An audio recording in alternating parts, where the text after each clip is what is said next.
Hello, friend. Welcome to the Fresh Cabin, where today's topic is nutrition. And I would like to start with a basic concept. There is no more significant choice you can make, day by day, meal by meal, mouthful by mouthful, sip by sip, to affect your health than what you choose to take inside yourself from the outside world. One way or another, we are going to take in gases and liquids like air and water, and those might be clean or they might be dirty. And we're going to be taking in solar radiation and other people's ideas like you're doing right now. And we can't always control what we're exposed to, but when it comes to what we eat and drink, most of us do have quite a lot of freedom. So we have power, but as we know, there's also a lot of money involved in influencing the choices we make about what to eat and drink. So we're bombarded with information and advice, and much of that, if not most of it, is commercially biased. And we know that.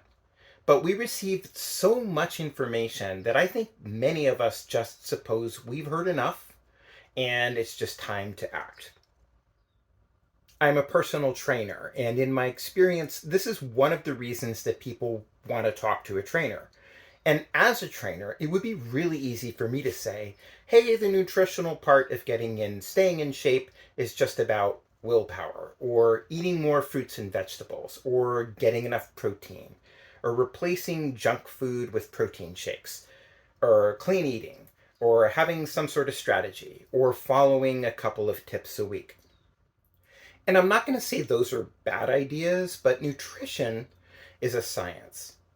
And so it's complicated. To me, it makes sense that if somebody has received a lifetime of information and it leads them to believe that they already know enough about it, but they aren't getting the results that they want, then they probably don't know enough about nutrition. So in these videos about nutrition, I'm going to provide important and helpful information to you, including some technical nitty-gritty to help you make the decisions that are right for you. And I encourage you to watch more than once if need be, and I encourage you to share this with people who you care about. But because nutrition is a complicated science, I urge you to at least audit a course on nutrition from a reputable institution, such as an accredited college or a university. You can do it in person, you can do it online through EDX, Coursera, but I encourage you to do that at least once in your lifetime.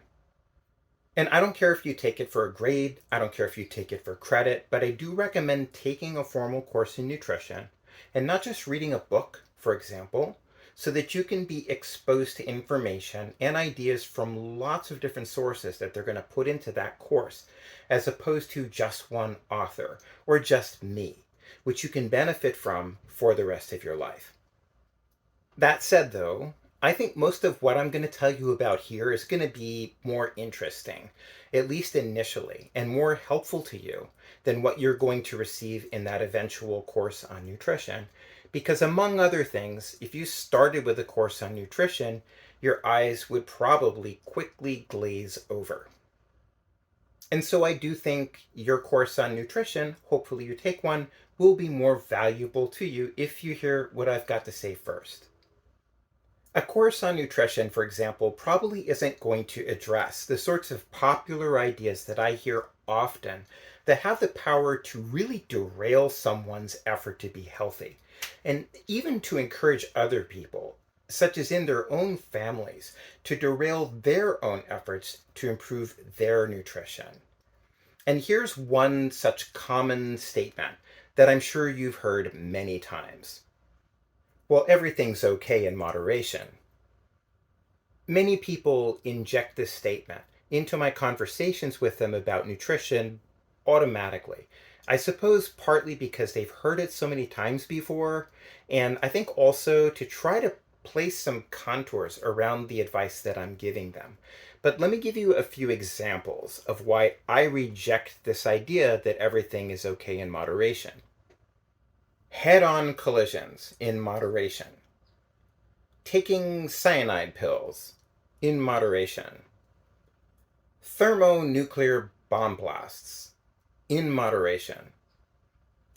So I'm being humorous here as a way to point out to you something that you already know. There are lots of things in this world that we should simply avoid. I'm not going to be moderate about licking electrical sockets or taunting grizzly bears or playing football with beehives. And that's funny, but I'm not kidding when I say that given what I know about nutrition, of the thousands of packaged items, I'm not even going to dignify most of them with the term goods, that you see sitting on the shelves of an average grocery store, there might, at most, like at maximum, be 100, perhaps, that I would choose to take inside my own body. And a lot of people might consider that to be extreme, but what's extreme to me are products that produce obesity, hypertension, and diabetes when used as directed. And I like it when at my medical checkups my doctor says something like, hey, you have the blood work of a teen. To me personally, nutrition that produces that kind of result is my definition of moderate. I like knowing how to eat in a way that makes me feel better than when I was a teen. Because when I was a teen, okay, I could run a mile in gym class if I had to, but I did not understand fitness. Here's another debilitating statement that you might hear someone say as a way to nip good nutrition in the bud. It's this one: we all have to die of something. To which I would say, then why not run red lights? Why not live negligently or recklessly instead of living well when we're just going to die of something someday anyway? We've all got to die of something is a flip comment that prevents people from taking nutrition seriously when they're talking about it. But what could be more serious than making good decisions about what we take from the outside world and bring into our own bodies? And anyway, it's not necessarily true anymore that we all have to die of something.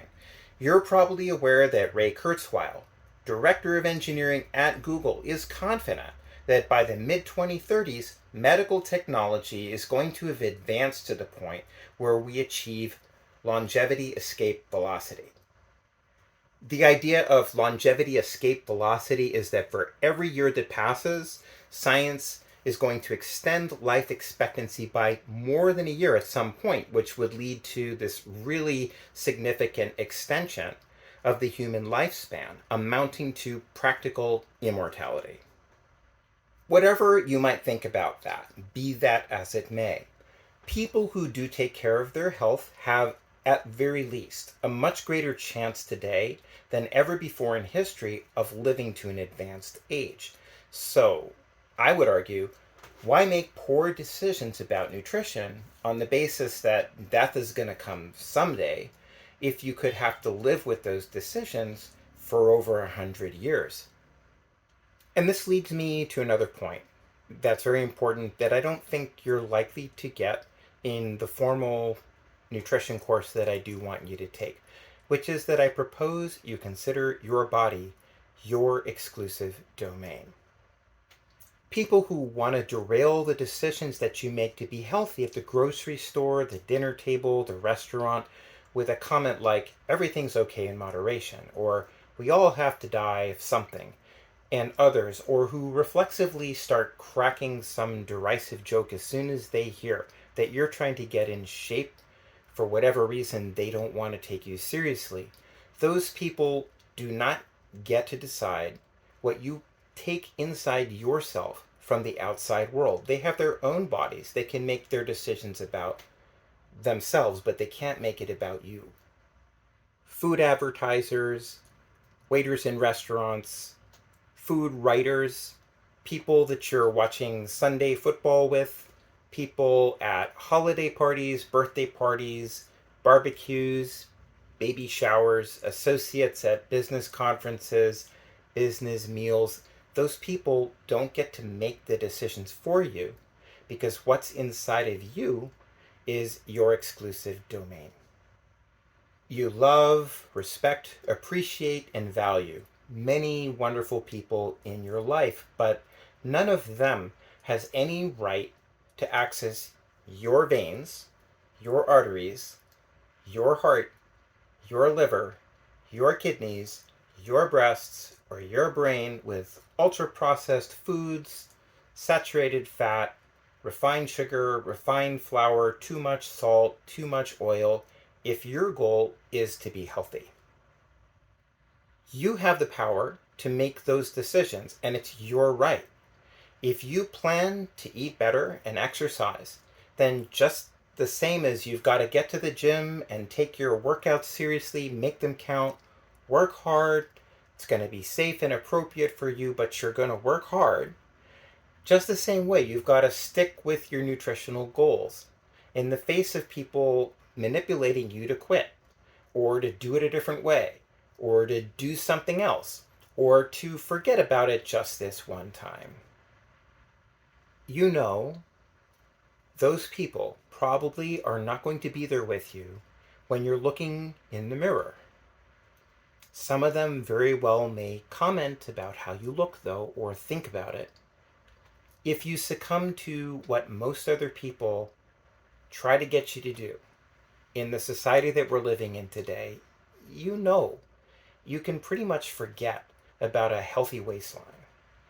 And what if you happen to have the type of body that could get those washboard abs, right? Not everybody's body is going to do that. But let's say you could. Why let somebody take away that chance for you? Watch any major sports event on TV, and what do you see? Well, first of all, it features athletes, okay, but about a quarter of the advertisements you're going to see are for fast food chains that not only don't care what we look like, but they already know because they see us when we come in, right? Their regular customers don't look like athletes, and they aren't athletes. They use athletes to encourage us to make really poor choices, but they don't care how soon we die or whether we have a good quality of life. They will steal any chance we have at good health because they don't care about you. They don't care about me. That's why I recommend that you adopt this rule for yourself, even if you never state it to anyone else. You don't have to say it aloud, even if you can't enforce it in every single context, that no one else gets to decide what you eat for you. Now, I'm not talking about those times when, for whatever reason, you legitimately cannot choose what you're taking in. Like, you're in a natural disaster. There is no other food available. Hopefully, though, such times are going to be really rare, and you will be able to choose, even when you're at the dinner table with your family, what you get to put on your plate and what you choose to take inside of your own body. You've probably noticed that while I am going to help you make healthy decisions, I'm not going to tell you what to eat. I'm not going to tell you to adopt my habits or to do it the way I do it. What I want for you is to know what you're doing so that you can make the choices that you think are best for you, whatever they may be, and to achieve whatever results are important to you. Everyone's different. What I do for myself is very unlikely to work for you, even if it works for me. In these videos, though, I am going to help you find your way. So that's what I'll say for now. And I'll say more in coming videos on nutrition. And here at the Fresh Cabin, you'll also see videos on other topics in the future as well. And I hope that you'll do what I do when I see something that I appreciate here on YouTube and take a moment to indicate that you like this video. And if you'd like to see what comes next, be sure to subscribe. And thank you for watching.